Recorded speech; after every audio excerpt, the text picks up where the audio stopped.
Good morning, ma'am. Good morning. Good morning, ma'am. Good morning.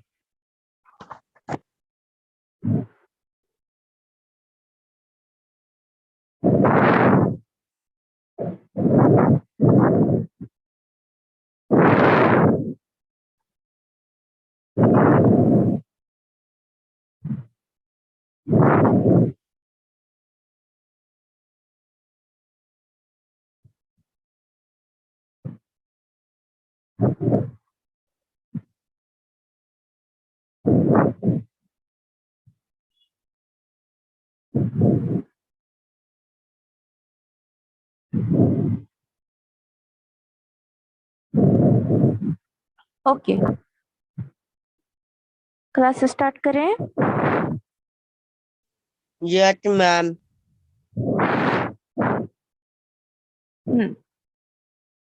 योग रूढ़ शब्द combined traditional word तक हो चुका था।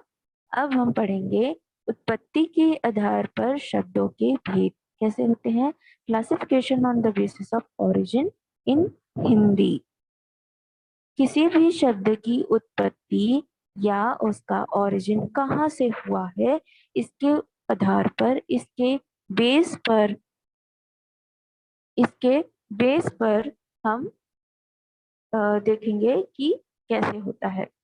तत्सम शब्द, तद्भव शब्द, देशज शब्द, विदेशी शब्द। क्या होगा? तत्सम शब्द संस्कृत भाषा के वे शब्द जो हिंदी में बिना परिवर्तन किए प्रयुक्त होते हैं, वे तत्सम शब्द कहलाते हैं। संस्कृत भाषा। तत्सम और तद्भव वो शब्द होते हैं जो संस्कृत भाषा में प्रयोग किए जाते हैं, जैसे मयूर, मुक्ता, नव, श्वेत, वर्ष, सर्प, ग्राम, क्षीर, कार्य। ये सभी संस्कृत भाषा है, संस्कृत शब्द है जो हिंदी में प्रयुक्त किए जाते हैं, और उन शब्दों को ही उसका जो शुद्ध रूप होता है उसे क्या कहते हैं? तद्भव शब्द। तद्भव शब्द। हाँ, गुड मॉर्निंग। तद्भव क्या होता है?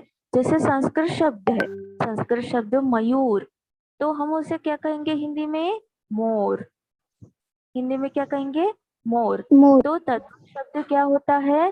संस्कृत भाषा के वे शब्द जो हिंदी भाषा में परिवर्तित कर दिए जाते हैं, उन्हें प्रयुक्त करते हैं, तद्भव शब्द कहलाते हैं। वेरी वेरी इंपॉर्टेंट बेटा, तद्भव तत्सम मैं पूछूंगी टेस्ट में या कभी भी एग्जाम में, तो आप लोग लिख के रखना। ओके। मयूर मतलब मोर, और हिंदी में मोर। नव का अर्थ है नया, श्वेत का अर्थ है सफेद, वर्ष का अर्थ है बरस, सर्प का अर्थ है सांप, ग्राम का अर्थ है गांव, कार्य का अर्थ है काम। तो वो शब्द जो संस्कृत में प्रयोग किए जाते हैं उनको तत्सम, और जो उन्हीं शब्दों का हिंदी रूपांतरण करते हैं तद्भव। Understand? Yes, ma'am. Yes, ma'am.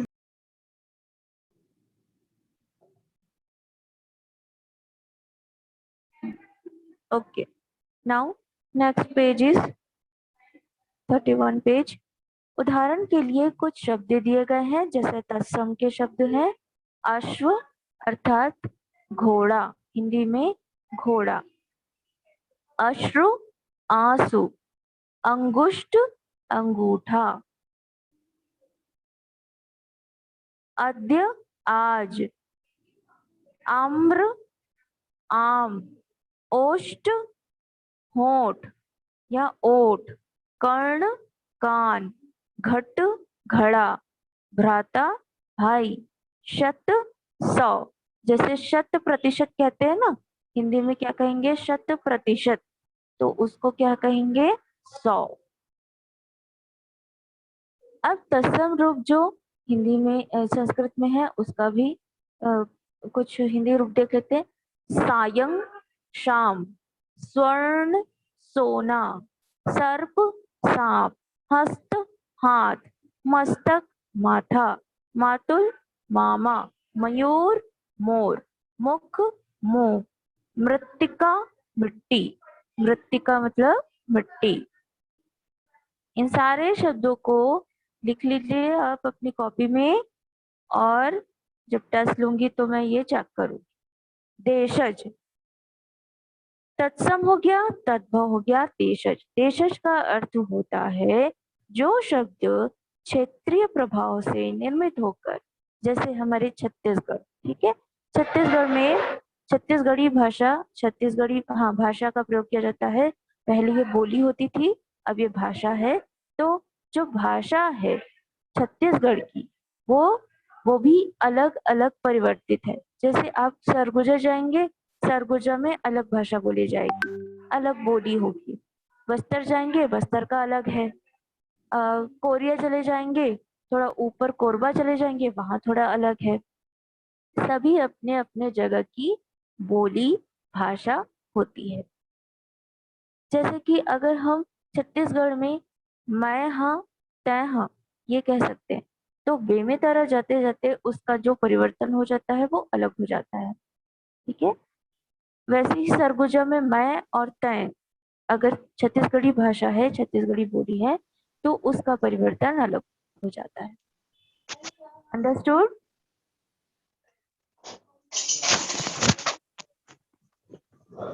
Yes ma'am.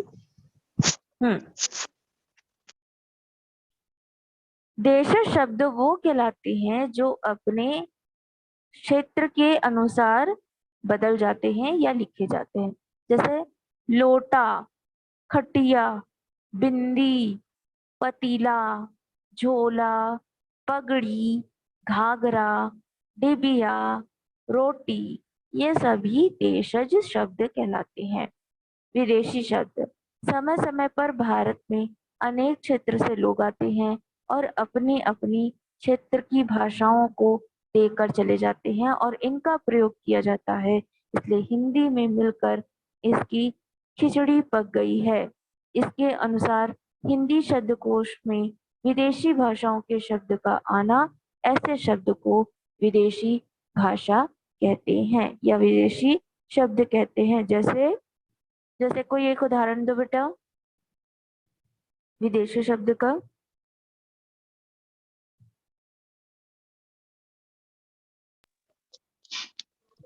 किस चीज का उदाहरण देना है मैम? विदेशी शब्द जिसको हम हिंदी में हमेशा बोलते हैं।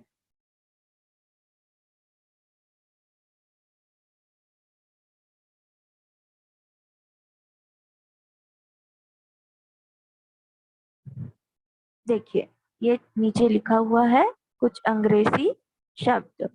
जैसे हम अंग्रेजी क्लर्क, लेकिन हम क्लर्क को क्या कभी हिंदी में बोलते हैं? नहीं बोलते, तो क्लर्क को क्लर्क ही बोलते हैं। गैस, गैस को गैस बोलते हैं, गैस का कोई हिंदी नाम नहीं है। Driver, torch, bench, football, manager, motor, तो इन सभी को हम अंग्रेजी में बोलते हैं और अंग्रेजी का हिंदी बहुत कम यूज करते हैं।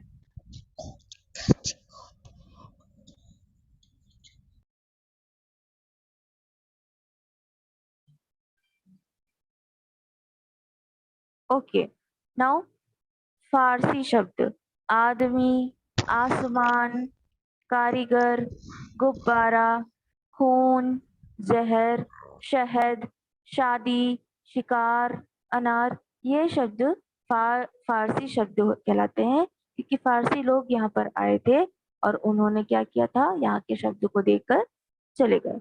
अरबी शब्द है आजाद, औरत, मुहावरा, शतरंज, मरीज, सबूत, किस्सा, मस्जिद, फौरन, हिसाब, और भी बहुत सारे जो आप देख रहे होगे। पुर्तगाली शब्द, तौलिया, नीलाम, फीता, बाल्टी, संतरा, मेज, साबुन, गमला, कनस्तर, चाबी। खैर कनस्तर बहुत कम यूज किया जाता है, लेकिन साबुन, चाबी, फीता, बाल्टी ये हम रोज यूज करते हैं। समझ में आया यहाँ तक? Yes ma'am. Yes Yes, ma'am. ma'am. Yes, ma'am. Yes ma'am.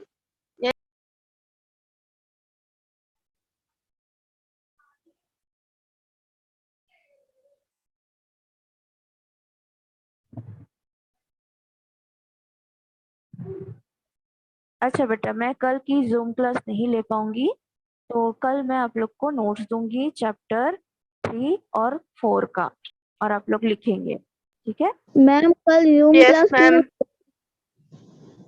क्या हुआ? मैम कल जूम क्लास क्यों नहीं होगी?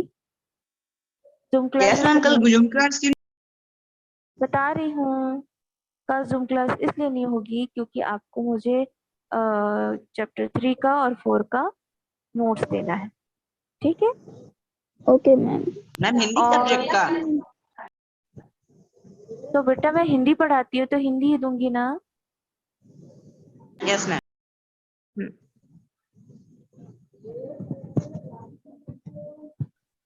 चलिए, ये हो गया ग्रामर। ग्रामर का अब तक चैप्टर हो गया 4, ये हो जाएगा 4 तक। नेक्स्ट 5th हम बाद में स्टार्ट करेंगे, देन हम हिंदी का स्टार्ट करेंगे, हिंदी सब्जेक्ट का। ओके, चलिए। तुर्की शब्द, जैसे कि तुर्की शब्द है तोप, कैंची, गलीचा, उर्दू, चाकू, चेचक, लाश, ये तुर्की शब्द है। फ्रांसीसी शब्द कूपन, काजू, अंग्रेज, कारतूस, ये फ्रांसीसी शब्द है। डच के भी कुछ शब्द आए हैं क्योंकि डच के लोग भी आए हैं, तो बम, तुरुप, ये सब डच के शब्द हैं। चीनी शब्द है चाय और लीची, ये सब चीनी शब्द है। रूसी शब्द है वोदका, मिग, स्पुतनिक। जापानी शब्द है रिक्शा, जापानी शब्द क्या है? रिक्शा। इन सभी शब्दों को आप लिख लीजिए कॉपी में। उसके बाद है संकर शब्द। अभी तक हमने देखा तत्सम शब्द, तद्भव शब्द, देशज शब्द, विदेशी शब्द। अब देखेंगे संकर शब्द। संकर शब्द क्या होता है?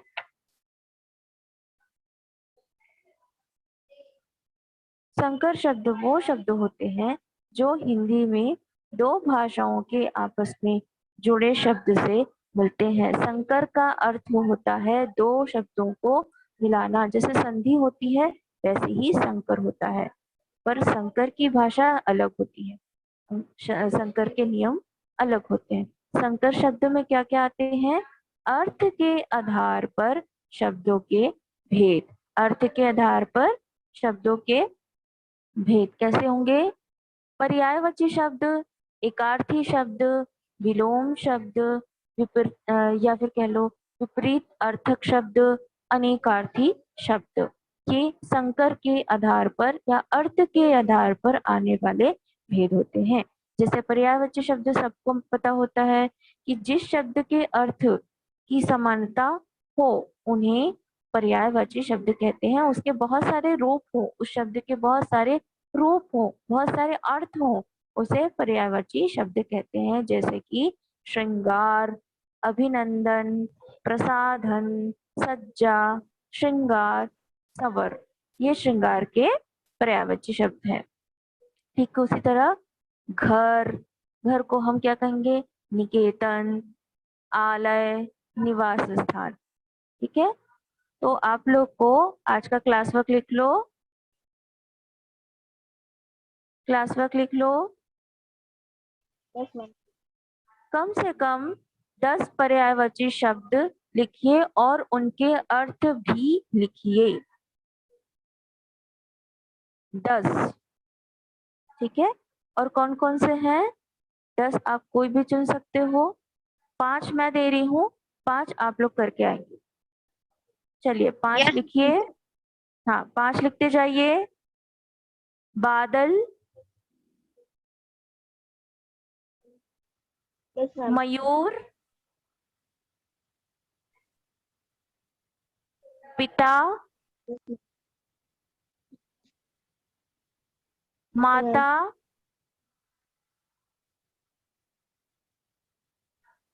वृक्ष। Yes, ma'am. फिर से बोलूं? No, ma'am. बादल हो गया, ठीक। बादल, मयूर, माता, पिता और वृक्ष। 5 मैं दे रही हूँ, 5 आप अपनी तरफ से लिख के आएंगे। हो जाएगा? Yes ma'am. Okay, ma'am. Second है विलोम। व्हाट्सएप पे विलोम शब्द। कुछ शब्द ऐसे होते हैं जो प्रतिकूल या कहलाते हैं उल्टा अर्थ या भाव प्रकट करते हैं, उन्हें विलोम या विपरीत अर्थक शब्द कहते हैं। क्या होंगे वो? जैसे आग है, हम आग बोल रहे हैं तो उसका उल्टा शब्द क्या होता है? पानी। आग का उल्टा होगा पानी, क्योंकि पानी ठंडा है, आग तेज है। आकाश कहेंगे तो उसका उल्टा क्या हुआ? पताल। आकाश, पताल। लड़का का उल्टा क्या होगा? लड़की। इसी तरह विलोम शब्द उसके ही अर्थ के उल्टे शब्द होते हैं। अब है एक अर्थी शब्द। एक अर्थी का मतलब सिर्फ एक शब्द जिसके अर्थ की जो जो अर्थ निकलेगा उसका सिर्फ एक अर्थ होता है। अर्थ भाव सदा एक समान बने रहते हैं, जैसे कि और, तथा, यथा, घर, पेड़। ये एक अर्थी शब्द है जिसको यूनिवोकल कहते हैं। अनेकार्थी शब्द जिसके बहुत सारे अनेक हैं। कुछ शब्द ऐसे होते हैं जिसका अर्थ स्थान विशेष के आधार पर होता है, जैसे कल। अगर हम कहेंगे कल तो या उसका अर्थ क्या होगा? अनेक। बीता हुआ कल, आने वाला दिन, सुंदर, आराम, मशीन, ये सब। जैसे कल कल यानी सुंदर, आराम कल, मशीन कल, कल कारखाने। बहुत सारे अर्थ निकलने वाले जो अर्थ होते हैं उन शब्दों की बात करिए। अक्षर, अगर हम अक्षर कहेंगे तो इसका मतलब होता है वर्ण। एक होते हैं अक्षर, शिव को भी कहा जाता है, और एक होता है सत्य, सत्य को भी अक्षर कहा जाता है। कर, अगर कर को कहेंगे तो जैसे हम कई बार प्रयोग करते हैं इनके कर कमलों से, तो कर कमलों अर्थात इनके हाथों से। ठीक है। कर का एक और मीनिंग होता है सूंड। चलिए एक और क्लास वर्क लिख लीजिए। एक और क्लास वर्क लिखिए। Yes, ma'am. Yes ma'am. 10 अनेकार्थी शब्द लिखकर उनके शब्दों का अर्थ बताइए। 10 अनेकार्थी शब्द लिखकर उनके शब्दों का अर्थ बताइए। ये आप अपने तरफ से करिए, सभी अलग अलग होना चाहिए। प्रयोग के आधार पर मैम रिपीट क्वेश्चन अगेन। 10 अनेकार्थी शब्द लिखकर उनके अर्थ बताइए। और अर्थ बताना है, सिर्फ शब्द नहीं लिखना है।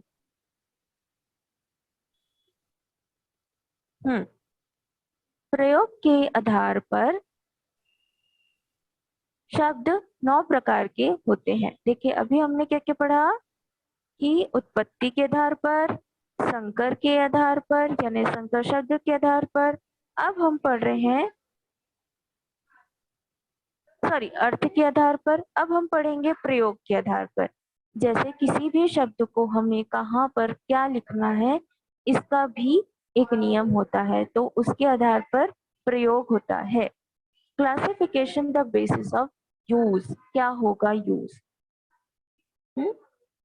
फर्स्ट, संज्ञा नाउन, सर्वनाम प्रोनाउन, क्रिया वर्ब, विशेषण एडजेक्टिव, क्रिया विशेषण एडवर्ब, संबोधन संबंध बोधक प्रिपोजिशन, समुच्चय बोधक कंजक्शन, विस्मयाबोधक इंटरजेक्शन एंड निपात, पार्टिकल। इसको आप अपने ग्रामर के लास्ट क्लास में पढ़ेंगे सभी को। संज्ञा सर्वनाम तो आप पढ़ेंगे ही। Okay okay ma'am. Okay ma'am. Okay ma'am. इन सभी ओके मैम। इन सभी प्रयोग के यस मैम। आधार पर मुझे बोलने दोगे।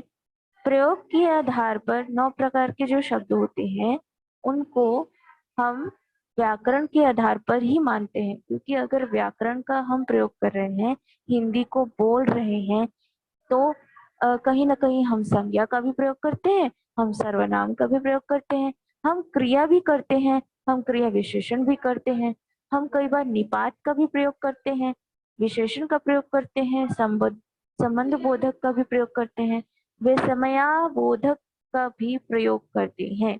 जिस तरह से आप मुझे क्या कहते हैं, यस मैम, क्या कहते हैं, यस मैम, तो ये आप लोग क्या कह रहे हैं, रिस्पेक्ट दे रहे हैं, आप उसका आंसर दे रहे हैं।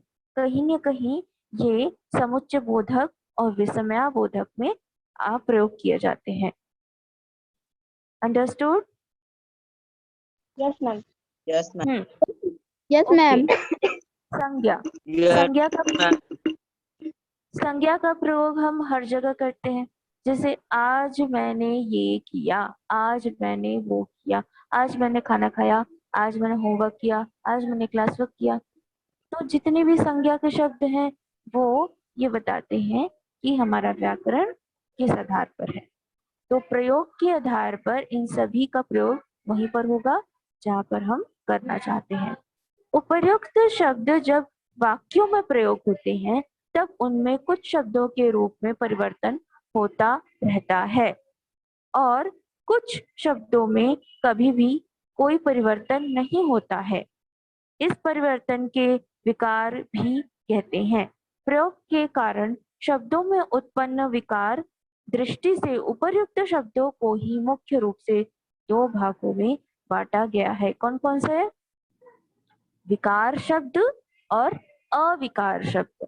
विकारी शब्द क्या होता है और अविकारी शब्द क्या होता है, देखिए। डेक्लाइनेबल वर्ड्स एंड इनडेक्लाइनेबल वर्ड्स। तो विकारी शब्द क्या होता है? विकारी शब्द जो शब्द भिन्न भिन्न परिस्थिति में, भिन्न भिन्न मतलब अलग अलग जगह पर प्रयोग किए जाते हैं, वो क्या होते हैं? जैसे मैंने कल उदाहरण दिया था या नहीं, आपको याद होगा कि नहीं? चलिए फिर से उदाहरण देती हूँ। अगर हम दुबई के लोगों की बात करें तो दुबई के लोग जब हिंदी भाषा का प्रयोग करते हैं तो वो क्या कहते हैं? मैं जाती, मैं खाती, मैं पीती, मतलब अगर वो पुरुष है तो वो लड़की की तरह मैं खाती, पीती, जाती। अब वही चीज इंडिया में, वही चीज भारत में हम मैं खाता हूँ, मैं पीता हूँ, मैं जाता हूँ, ये कहेंगे, है ना? तो लिंग के आधार पर अलग अलग जगह के लोग अलग अलग भाषा के अनुसार अपनी भाषा का प्रयोग करते हैं। इसे कहते हैं विकारी शब्द। जहां पर विकार आता है उसे विकारी शब्द कहते हैं। कैसे? लिंग, वचन, कारक, काल के कारण आप अपना रूप बदल लेते हैं, उन्हें विकारी शब्द कहते हैं। इसके अंतर्गत आरंभ के 4 प्रकार होते हैं।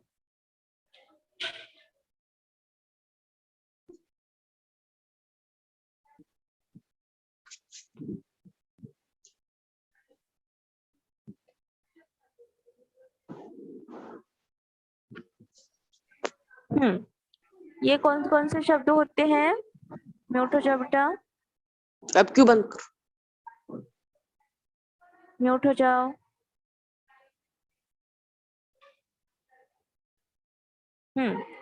अर्थात संज्ञा, सर्वनाम, विशेषण अथवा क्रिया आते हैं। क्योंकि ये शब्द वाक्य में प्रयुक्त होते हैं तो लिंग, वचन, कारक, काल आदि के अनुसार इनका परिवर्तन होता रहता है। जैसे घोड़ा तेज दौड़ता है, घोड़े तेज दौड़ते हैं, घोड़ी तेज दौड़ती है, घोड़ियां तेज दौड़ती है। देखिए शब्द एक ही है, लेकिन हमने लिंग भी देखा, वचन भी देखा, संज्ञा भी देखा, सर्वनाम भी देखा और उनके वचनों को भी देखा, जैसे एक वचन, बहुवचन। अगर हम कहेंगे कि मैं दौड़ा, तो ये एक दौड़ रहा है, दो दौड़ रहे हैं कि बहुत सारे दौड़ रहे हैं, बताओ मुझे। मैम एक दौड़ रहा है। मैम एक हम्म दौड़ रहे हैं। अगर मैं कहूँ कि घोड़े दौड़ रहे हैं, तो कितने घोड़े दौड़ रहे हैं? एक घोड़ा, दो घोड़ा कि बहुत सारे? मैम बहुत बहुत सारे। सारे। साले बहुत सारे। ठीक ठीक है। तो आप लोग को समझ में आया कि व्याकरण में इन छोटे छोटे चीजों का प्रयोग कितना महत्वपूर्ण होता है। अगर हम अपने दैनिक जीवन में, अपने डेली रूटीन पे जो भाषा, जो शब्द का प्रयोग कर रहे हैं, क्या आपको मालूम है कि हम संज्ञा, सर्वनाम, बहुवचन, एक वचन, कारक और भी बहुत सारी चीजें या व्याकरण के प्रयोग को कैसे निभा रहे हैं? बस यही है हिंदी। ठीक है।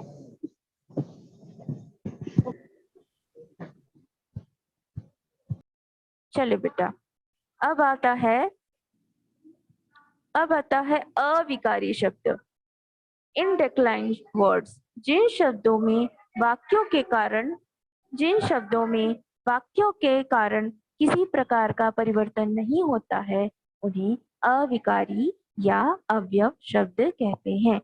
जैसे किसी शब्द में कोई वाक्य है, छोटा सा एक वाक्य, जैसे घोड़ा तेज दौड़ता है, ठीक है, उसमें किसी प्रकार का कोई परिवर्तन नहीं आता, तो उसे ही अविकारी या अवयव शब्द कहते हैं।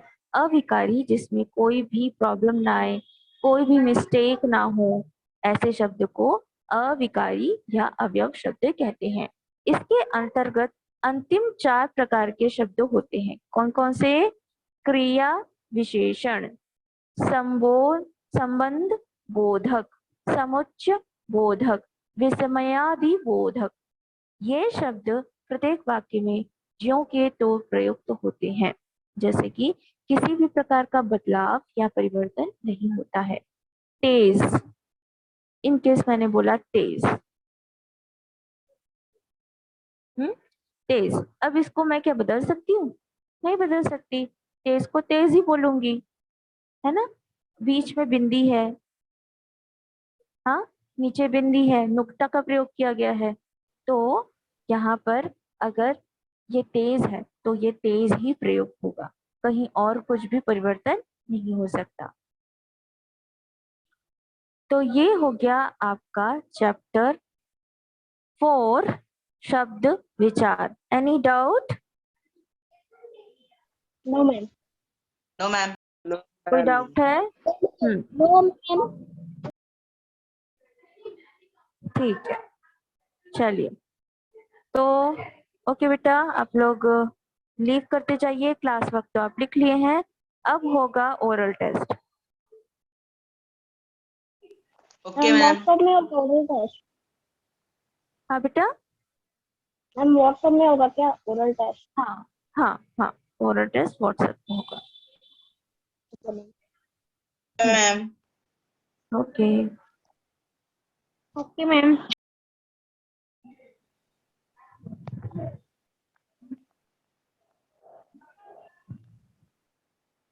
चलिए लीव होते जाइए।